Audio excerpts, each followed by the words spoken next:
All right, here he is, Dave Rude from Tesla. What's going on, man? What's happening, man? Thanks for having me. Hey, Rude is just a stage name, right? It's like a shortened version of your actual last name, right? Yeah. It came back a long time ago in the club days, and kind of as a really as a joke, like it's your punk rock name, and it stuck, and it's easier to remember, it's easier to spell, it's easier to sign, so just went with it. What is what's the actual last name? Oh, that's a secret. I Oh can't. boy, you can't reveal. It's really it's hard to pronounce. It's hard to spell. So I've stuck with Rude, and it's worked all right. Otherwise be like, who is this guy? You know. Well, you got a new solo album, Through the Fire, releasing on November 17th, produced by your Tesla bandmate Brian Wheat. I actually produced it, but he mixed it. And Um, that's what I meant. Sorry, mixed it. Yeah, that's right. yeah, man, he's such a great mixer. He works with a ton of bands and stuff outside of the band. He produces and mixes and all that. And he was going to mix one song on this record because I'd done a lot of the recording at his studio. So it was going to be like one song special mix by kind of thing. And he did it, and it sounded so good. I was like, dude, man, can you just do the whole record? Because like this is awesome. And so he did, and it was great. Like he's just a really great you know he's great at all that stuff, but especially the mix. I think he really crushed the mix on this. Well, I know this record's been a long time in the making because I think in another interview you said that some of the riffs on the record even predate Tesla's Simplicity record, which I think came out in 2014. So we're talking some of these riffs at least a decade old. Oh man, yeah, some of them are, and then COVID, really extended everything by a couple years there. But yeah, I had started a few songs in just sort of a different format. I wanted to kind of put out a record more guitar based, like solos and longer songs, and not so worried about making like the perfect sort of pop song or anything like rock, but that sort of pop structure and catchy and all that. Like, man, I just want to put out a record that's all like some cool riffs and tons of solos and all this stuff. So I started throwing stuff together in like 2013, and I was going to do it quick. And then, it's funny, the plans can change so quickly, because then all of a sudden we started working on a Tesla record, which was Simplicity. So everything got backburnered for like a year and a half. And then I'd start working a little bit. And then we started going out with Def Leppard. And then we started working with Phil Collin, and he produced a record, Shock. And we were writing really intensely for that and recording. So it got backburnered again, after Simplicity. And then after Shock was sort of done and we're touring that, working on it again. I probably did a lot of it on tour for that record, and maybe the Simplicity tour, and then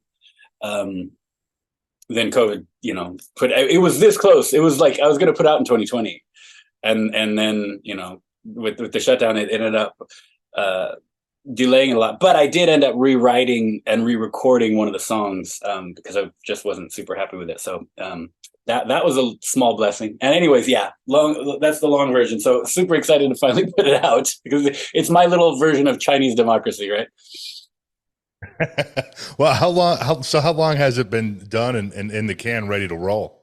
I think it's been like, I mean, it was 95% done except for that one song before COVID, not counting mixing, right? But then I redid some stuff during COVID and all that. I mean, that's an endless lockdown, and endless time to tinker with a record is a dangerous thing for a musician, because like, well, maybe I can redo that one part. Ooh, what if it needs another thing on the chorus? Like, oh, that's danger zone. Like you need to have a cutoff point. So it was left to my own devices for a little bit, adding stuff. But then in its final mix and master, uh, earlier this year, maybe, I don't know, I feel like it was maybe January, February this year. So it's, then we just waited because like Tesla was touring, the label had other releases, and The big thing actually then was I needed to shoot a video, and around our touring schedule, it was really hard to make that happen with all the moving parts of like a director and the other guys in the video and all that. So finally, we've been able to get a release date, and again, really excited to finally put it out. Well, and I feel like this is a good time now because, we're about a year and a half, 2 years, totally post COVID with no restrictions, and a lot of things have sort of settled down. Because there for a while, I mean, even this fall in terms of touring, it's like every band ever's on the road and everybody's dropping new shit, and it's just relentless. And now, I think as we go into 2024, maybe things will kind of slow down a little bit, go back to kind of the way they were pre-COVID a little bit, and you know what I mean. So it's not so congested and competing with a million other different things. Absolutely. I mean, there's a lot of new music coming out, and every week, and like you said, I think everybody made a record then, and then like it's been already a couple years, so they've already made another record since then. So there's a lot of stuff coming out. So yeah, it's all right. It's kind of died down. There's not like a new Metallica record coming out next month or anything that's going to be like completely overshadow everything. Are you going to do any solo tour dates around it? I hope to. I'm not totally sure. For a minute, I was sort of looking at booking a tour, and actually ended up being good that it didn't happen because the record wouldn't have been out yet by that point. But I might. Honestly, the economics of touring are pretty difficult to surmount. It's insane. It's really hard for a small band. Like, I'm really, really lucky to be in Tesla, which is an established band, right? And, I've been there almost 20 years. And so that's a long time. And Tesla it's been 40, so Tesla was able to build this giant sort of legacy and giant fan base that's always there. But when I'm outside of that, I'm still essentially just some new artist, like any dude trying to play a club.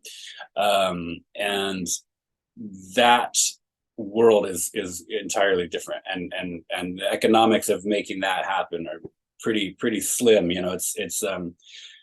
It's pretty difficult to make all the expenses sort of even out. That said, it's not impossible, and part of me really does want to go do some dates because I really like these songs. I haven't done any solo stuff for a long time, at least not with a full band. So yeah, potentially nothing's on the books yet, but maybe in 24, we'll see. Well, on the Tesla side of things, you guys just finished up another Vegas residency, which I think was this your second one? It was, yeah. And it was so great. We really had a fantastic time. Both residencies. We did one in March. And that was something I was so surprised. I thought we'd never do it just because up till around then, it had been only kind of big bands, like arena bands, that would go, like Aerosmith and Def Leppard. Guns N' Roses did one before the reunion, because it's like, geez, a residency, that's a lot of shows in the same city over and over again. Like, you sure you can bring in the people, but so those big bands, it's going to work.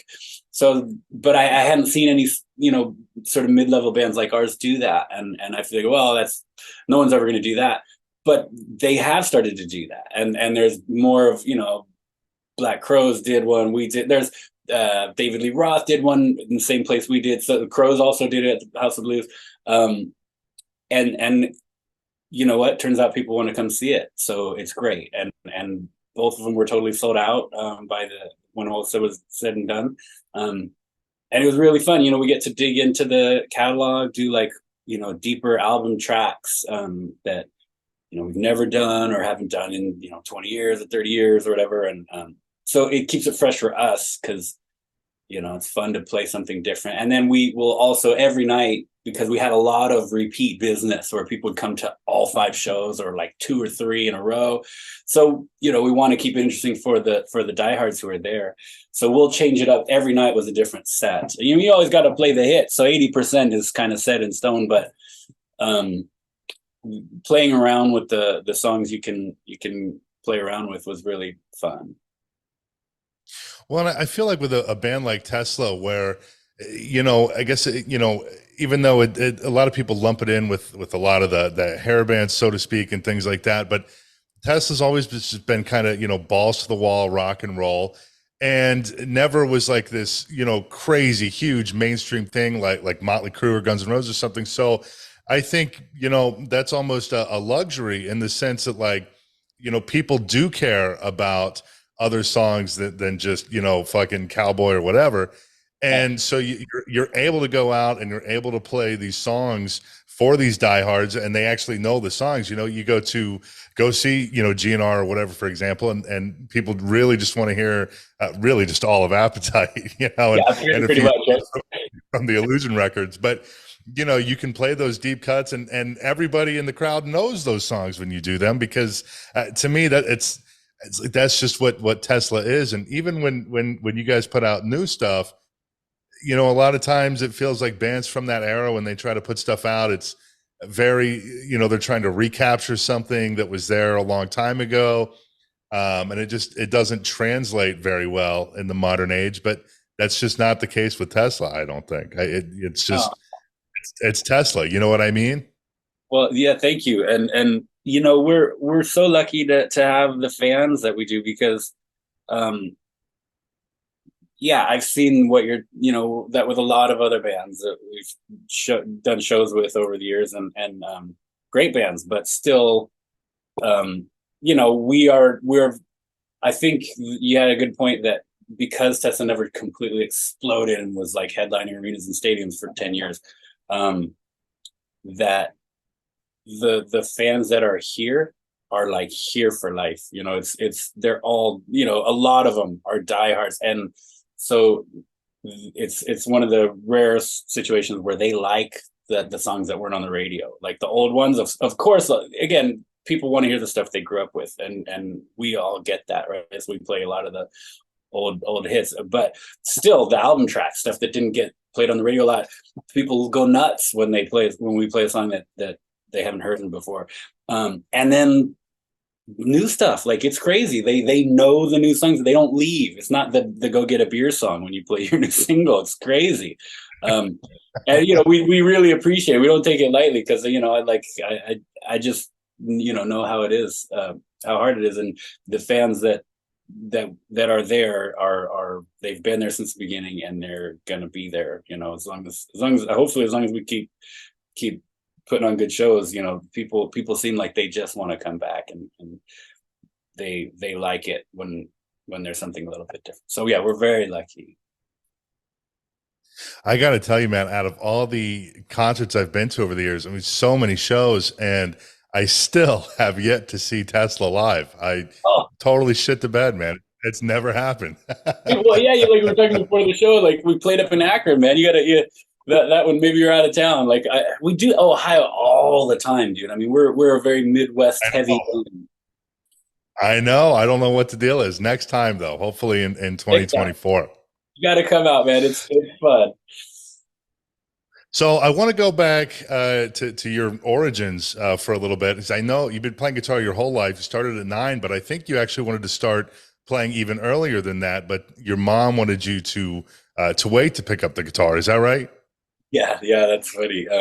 Yes, yeah. I wanted to start when I would have started when I was 3, but like I remember when I was 5 asking for lessons, and can I have a guitar? And she had a guitar that was like in the closet, because she had played when I was a baby, I guess, just a little bit. She took some lessons and then didn't really keep up with it, but the guitar was there. And we listened to music a lot, and I was really into music, and I was always singing and playing along with the radio and dancing and all that. And when I was like really little, so I was asking from when I was in kindergarten, but she was like, no, it's too young, too little. It's going to be too hard. And thank God she did, because no way I would. I mean, no one starts playing guitar when they're 5.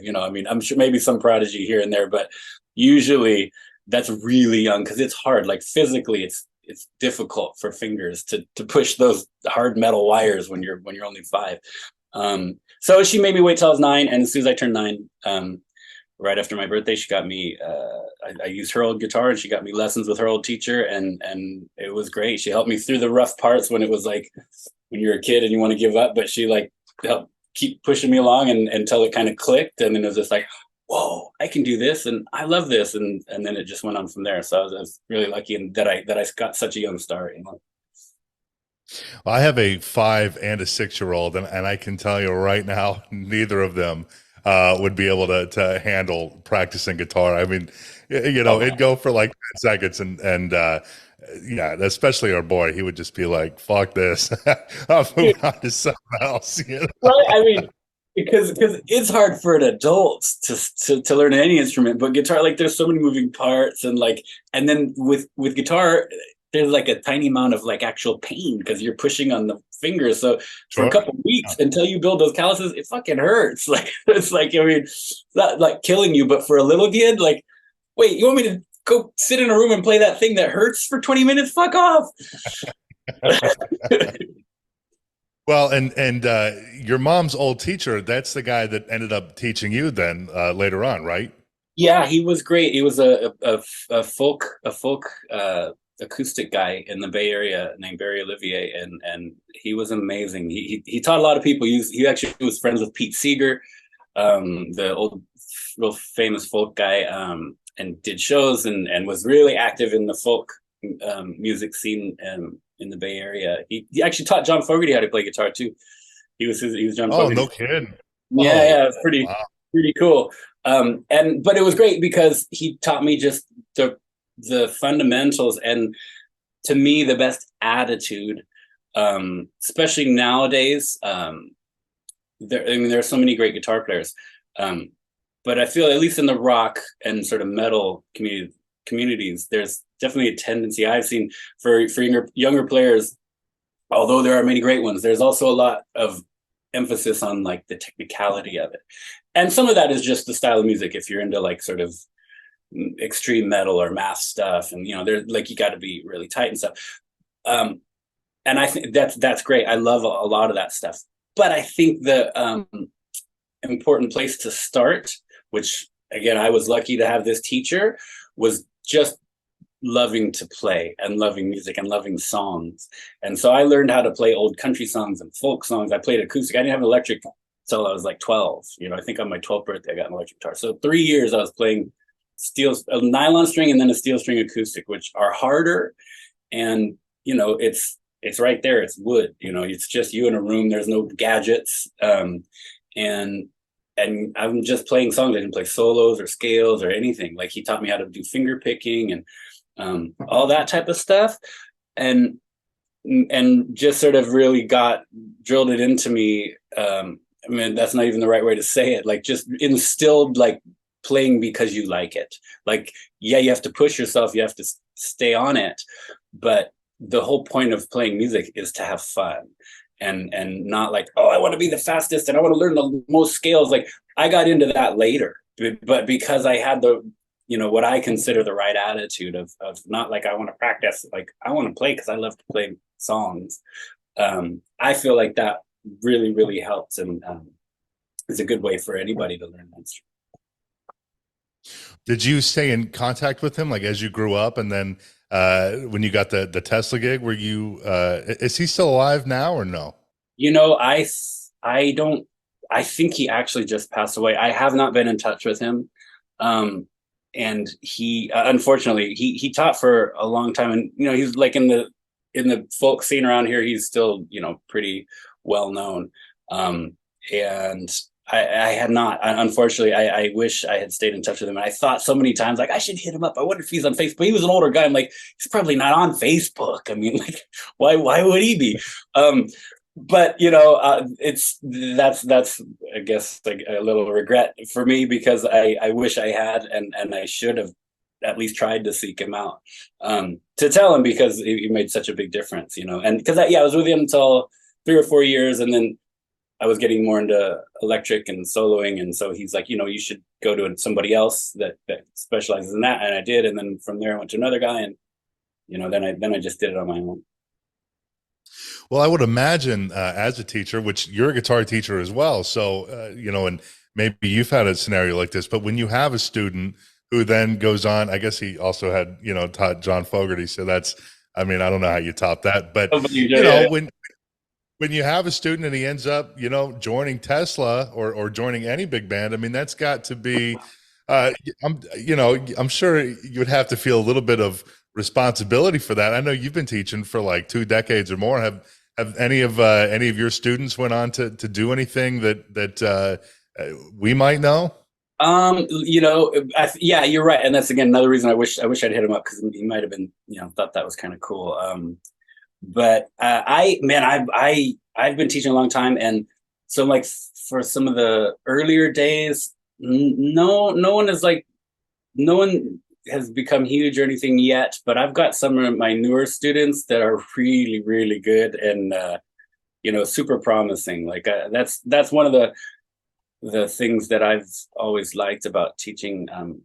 I like all of it. I've got it's beginners that I'm teaching them their first chord, and there's so much fun in that, and then all the way up through like really advanced people who maybe can outplay me, but we're talking more about concepts and like improvisation, and it's more like not like technical music theory, but maybe I don't know, musical music theory. That is not a real term, but like it just like more advanced stuff where it's a little bit more abstract than practicing an exercise, and songwriting, stuff like that. And so I've got some students that are really really younger guys that are really good that I definitely could see big things happening for. So we'll see. Hopefully, yeah.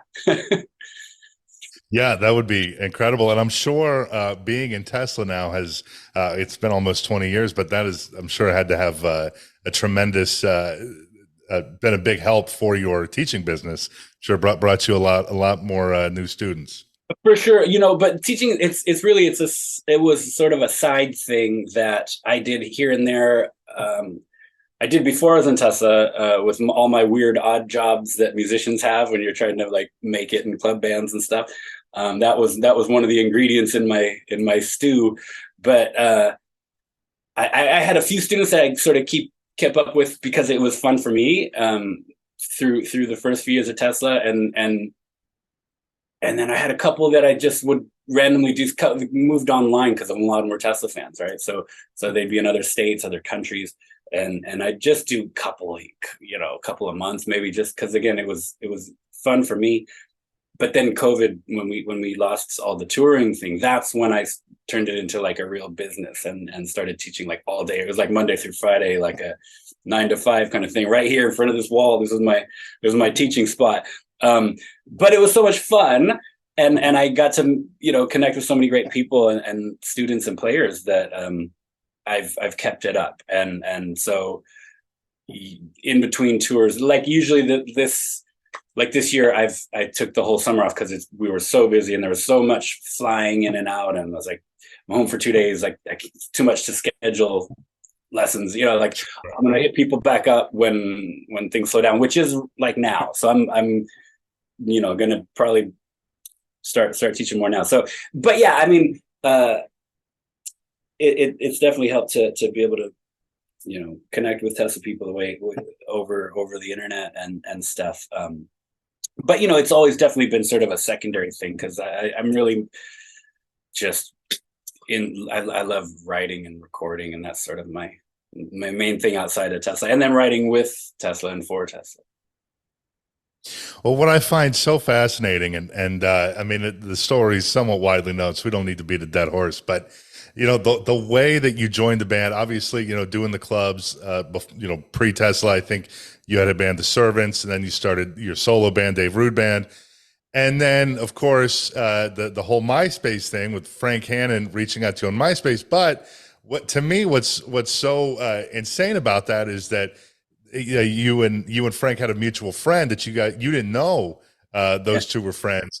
And that was the guy that Frank went to first and then found you because hilariously you were in that guy's top 8 on MySpace back in the day, it's so crazy. And it's almost like that movie Rockstar, but in the social media era. You know what I mean? Crazy, man. All right. I mean, and I still remember the picture. I know the picture that I had up as my profile picture, so I can still picture the fucking thing. it's pretty ridiculous, man. Yeah, extremely lucky, and just like, what are the odds? That's insane. I think you said that the guy that he originally called has like a t-shirt printing business or something, and he was doing big stuff for Metallica. I think he said even Tesla, but so that's why he turned it down. But my God, I feel like even owning a very successful business to pass up an opportunity like that, and maybe the guy's not even a Tesla fan, who knows? But that's just such a wild opportunity to be like, nah, man, I'm good, like whatever. Well, I don't know, and the thing is, I'm not exactly sure if he said Tesla, because when Frank first contacted me, he didn't say, "Hey, I'm looking for a guy in Tesla." He said, "I'm looking for a guitar player in my solo band to go on tour and do some clubs, in a couple of months from now." And that he was looking for someone for Tesla, but under the guise of, here's my solo thing, and see how it works out. And if it works out, then cool. It was really a long-term audition for Tesla, but so I Yeah. don't know. Maybe he might not have mentioned that. He might have just say, "Hey, do you want to come out and do some clubs?" And he's like, "Nah, I got to do this stuff." I don't know, but I don't know. Either way, it worked out, and I'm pretty happy to have the way it happened. Well, yeah, it's been what is it, 17, 18 years now? Yeah, And I mean, Brian Wheat obviously has famously said that you've saved the band. So I'd say it worked out good. But you know what? What is the story I heard that was crazy is that your first gig with Tesla was actually supposed to be supporting Lynyrd Skynyrd, I believe, in front of like 20,000 people in your area where you're from. But then, unfortunately, Gary Rossington from Skynyrd had rest in peace, had a heart attack. So the whole tour got canceled, and so then you ended up playing a different show later on that was like a tenth of the size.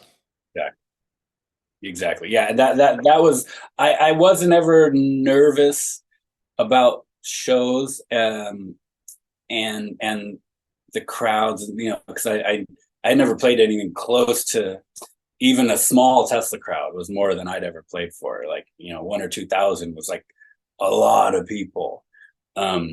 For if you're coming from clubs, especially the Bay Area, like the Bay Area sucks for rock and roll. So like, you're lucky if you're playing to 80 people on a Saturday night. It's rough out here.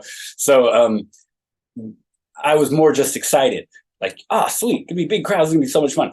But then it got to like, wait. The first show is at Shoreline, like like my hometown gig, like where I've seen all my favorite bands, and it's like, 15, 20,000 people. Ooh, I was more like afraid of becoming afraid. Like, what if I get stage fright? That's going to be a lot of pressure. Fuck, man. And so it worked out great. Because obviously Gary was fine in the end. They just needed some time off. And we ended up doing a bunch of shows with Skynyrd, which was great. So, for Skynyrd, it was probably just a minor blip of rescheduling a show or two. But for us, we ended up skipping a couple weeks and then starting at a more regular, 1,500, 2,000 people show, which was way more like, oh yeah, this is fine. And once I was there, it's like, it wasn't, I mean, that is a ton of people, but it was not overwhelming. And it was like in Utah, I didn't know anybody. It was easier. It wasn't the pressure of like a hometown gig. So on a purely selfish level, it worked out really well. And then we ended up doing that big show again. They rescheduled it with Sammy Hagar instead, like 2 months later. And by that point, we'd been on the road all summer and played to a lot of big crowds. So by then it was like, yeah, let's do Shoreline. And it was the funnest thing ever. But doing that first show, even though it was in front of a significantly smaller crowd, but it was a headline show, right? So you were probably playing, a set twice the length. So does that, in a way, add a little bit more pressure, though? That you were like, oh fuck, now we got to go from a 40-minute set or whatever to an hour and a half, and that's a lot more for me to possibly fuck up, or No, luckily, I had put in a lot of groundwork before, like learning everything and practicing and practicing and practicing. And, we only rehearsed as a band a small amount, which is kind of, Tesla's MO. Like, we don't do a lot of rehearsals. But, I did a lot on my own. And then, like I said, I had gone out with Frank and his solo band, and that was, aside from being really fun and just a great experience, it was really important for me to learn those songs because, by that point we knew that it was training for Tesla and that we hadn't announced it in those days, but I already knew I was going to be doing the summer tour. So, it was like 90% Tesla songs in his set on that tour. And really just to get me up to speed, and then we'd be back on as RV working on stuff and learning stuff at sound check and playing all the time. So I could have done a 4-hour Tesla set. At that point it was all good. Plus that's when we'd do hella long shows, man. The first couple of years on the band, we'd play 2 hours, 2.5. Like, it was crazy. Well, at that first show is also where somebody stole the top of the road case for the soundboard, right? That was your first gig with them. Yeah, man, you've done your research. Jesus Christ. Like, I don't know. That's not on Wikipedia. You got all the details. This is awesome. Like, seriously, yeah. Somebody did our front of house. Sorry, I'm getting an alarm. It's about to ring. Someone stole the lid off of the front of house case, but that thing is huge. It's like the size of like a Buick. Like, it's not something you can put in like your knapsack. It's like 15 by 7, or it's huge. You need like 3 guys to carry it, and there's a big Tesla logo on it. Like, but you're like, we found it. So, fuck, someone somewhere has a really cool pool table in their basement. I don't know. And it never turned up again. That's insane. I can't believe nobody stopped them. I mean, like you said, that thing is so big, and unless maybe they pretended to be your road crew or something. Right? You'd have to just walk in like, oh, no, we got to take this around back. No one's going to mess with you. Put a walkie-talkie on, no one's going to ask you anything. So when you go in to do Reel to Reel, which is your first release with Tesla, obviously it's a covers album, but did they give you any sort of leeway with, maybe some of the arrangements or even the song selection, anything like that? Because I know you said before that they never really treated you like the new guy. Yeah. Just jumping in like that, did you have really any say in how that record came to be, or did you kind of just go with the flow for that one? Both. I mean, I did. Like, we kind of all had, we all would sort of give some song ideas, like, oh, what if we tried a couple of these songs to learn? Because we tried a lot, and we'd learn them real quick, spend 20 minutes and listen to it and figure it out and play it a couple times and see if it sounded right before we even bothered to record it. Of course, it ended up being a double album, so a lot of the songs made it. But we did try some out. So they were totally cool with that, like open, like, hey man, got any ideas of songs we should cover? Like, it was like I said, not treating me like a new guy or anything from the beginning, which was so cool. And again, really lucky for me, because that's not the norm, I think. And then same with solos and playing. Like, I do a lot of solos on that record, and it was very, very much open, and like we were a band. I mean, we were, but I was so new. I mean, we're taking months in the band at that point. So,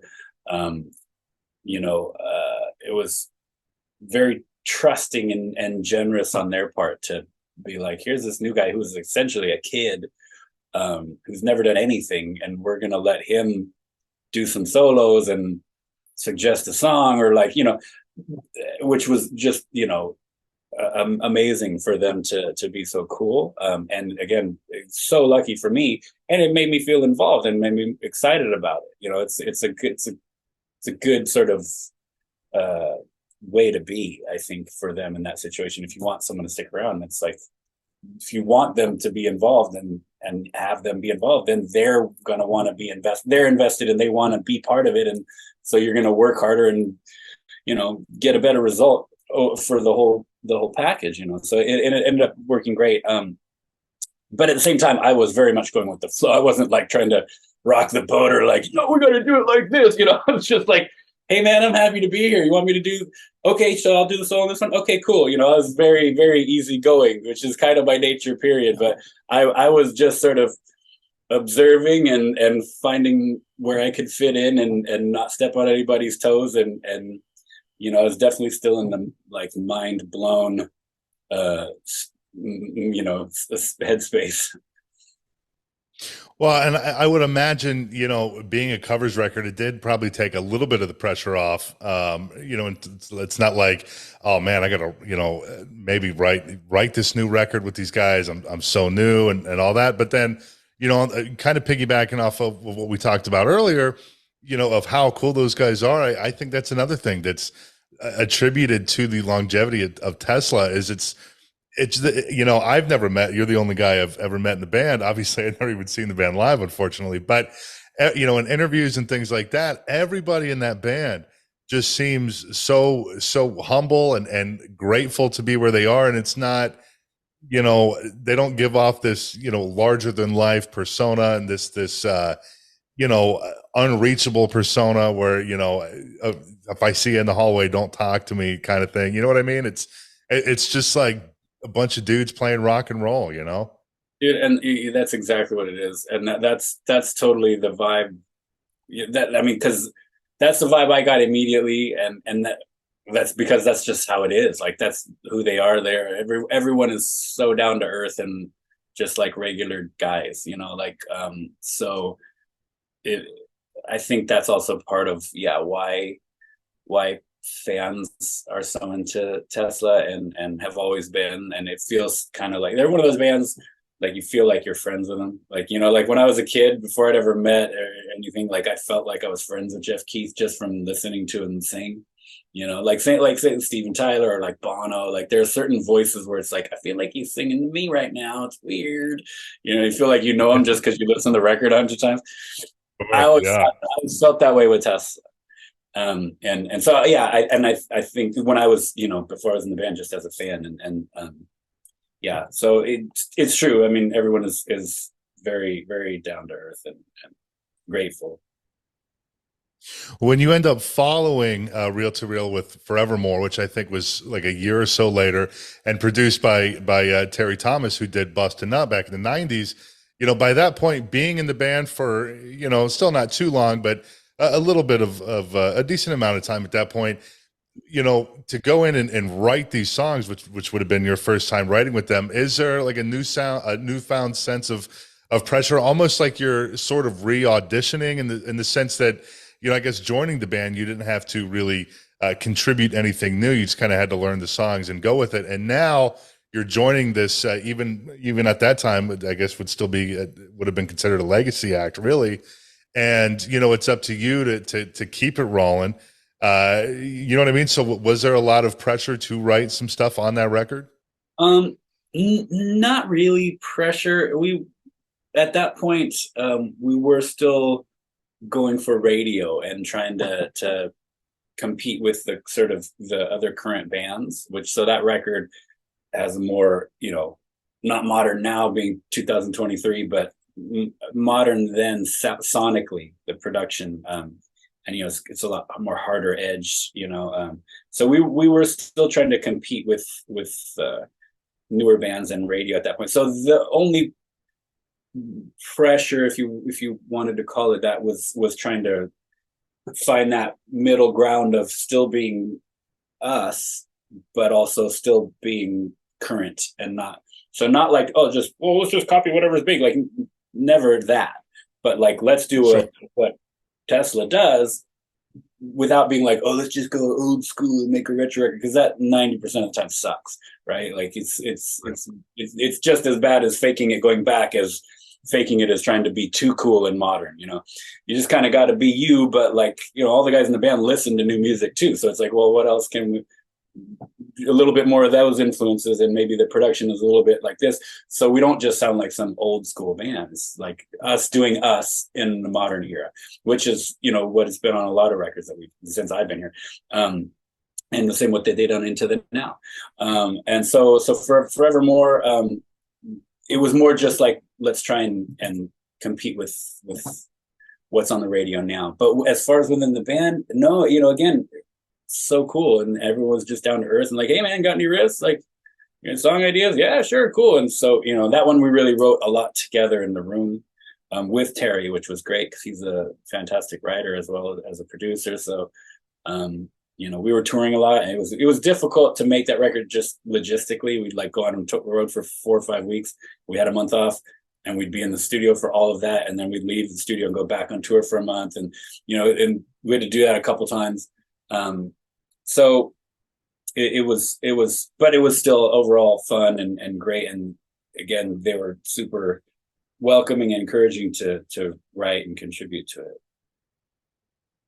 What's so amazing to me is that obviously, like we said, it's been almost 20 years at this point, but there's so many times where a guy will join a band, midway through their career or whatever, and people spend so much time yearning for the original, and it never feels right.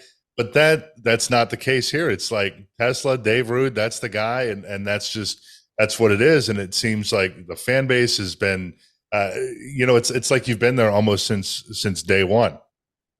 And I don't mean to sound like a broken record, but I really am so lucky and so grateful, because it's been that same thing. Like since for me, my day one, I didn't get any hate. There wasn't like, you suck, like the like you read about like Aerosmith guys, like, where's Joe Perry signs and stuff like that, like, oh God, like, no, and I know other guys in that have joined established bands that have dealt with some degree of that. And I've always felt like, because Tesla has that sort of everyman sort of band thing, like kind of not on a pedestal, like we're all here together kind of vibe. I think people just want to hear, they just want the band to be there. And if a guy or two has changed, but it still feels good, they're just happy that the band's there, especially because, the band had broken up for 5 years. So, we all knew, me as a fan then, knew what it was like when there is no Tesla. Like, well, that sucks.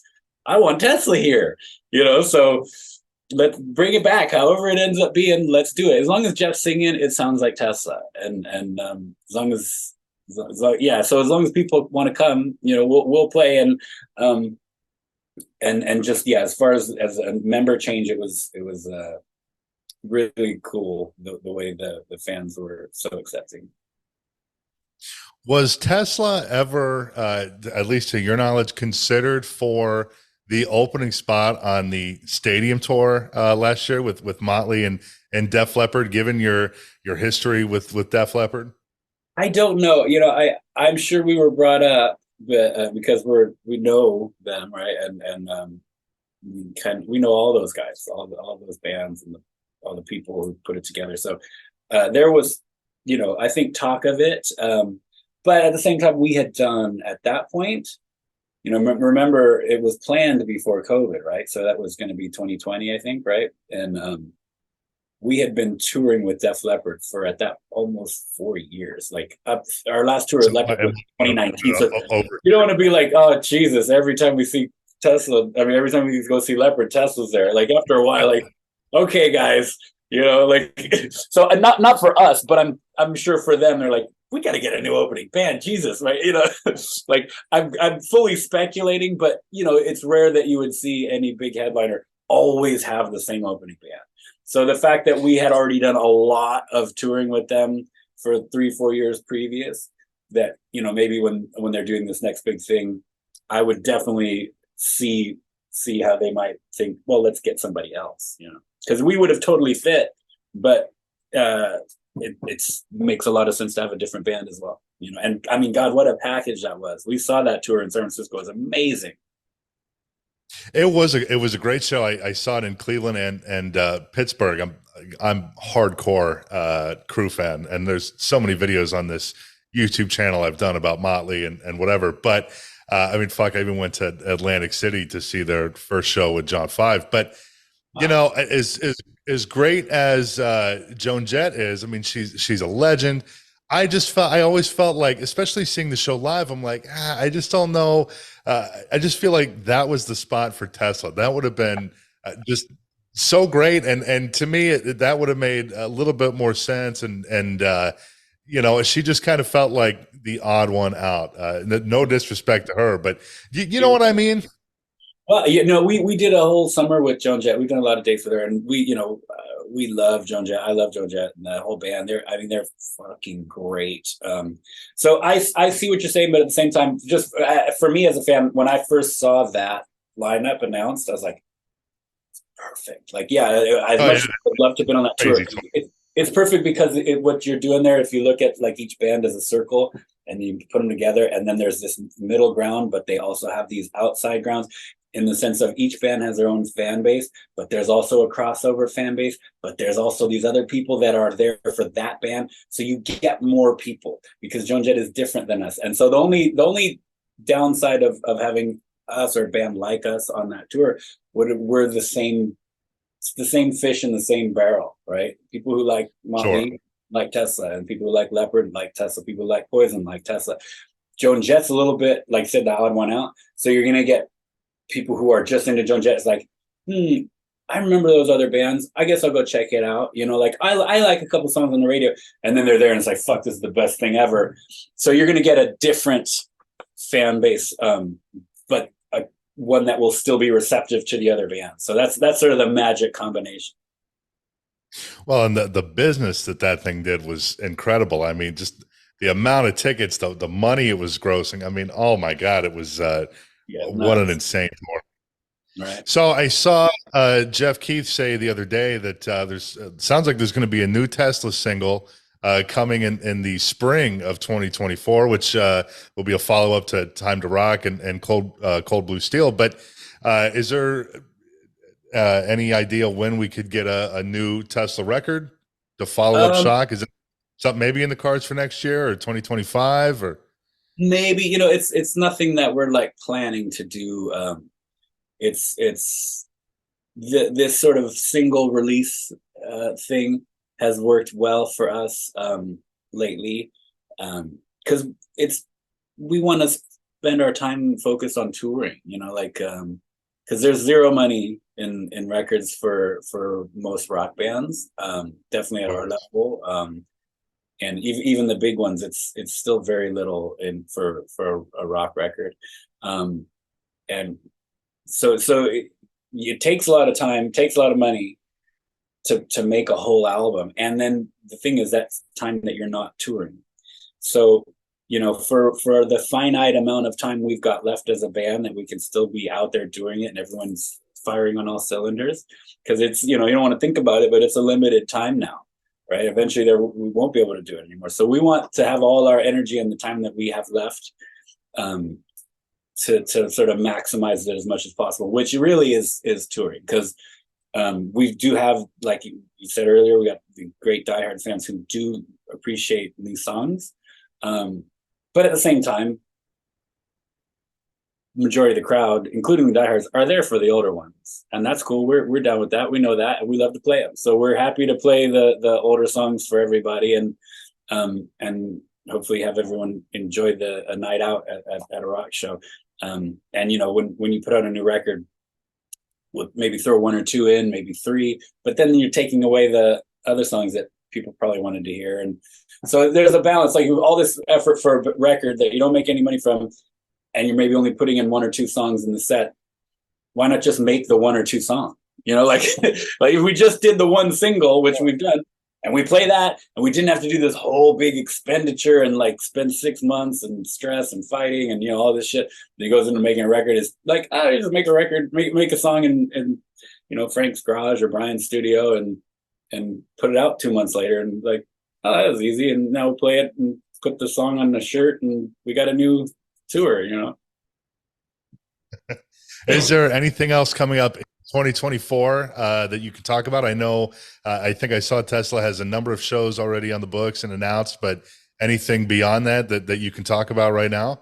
Nothing. I mean, just as far as I've heard so far, it's just another sort of us doing us thing. We're doing our regular deals, going out, playing shows, doing our regular sort of circuit of gigs, and big ones here and small ones there, and I think a couple of runs. We're out for a week or two at a time, maybe more. So I think it's just we're just keeping we're trucking along, doing us, you know.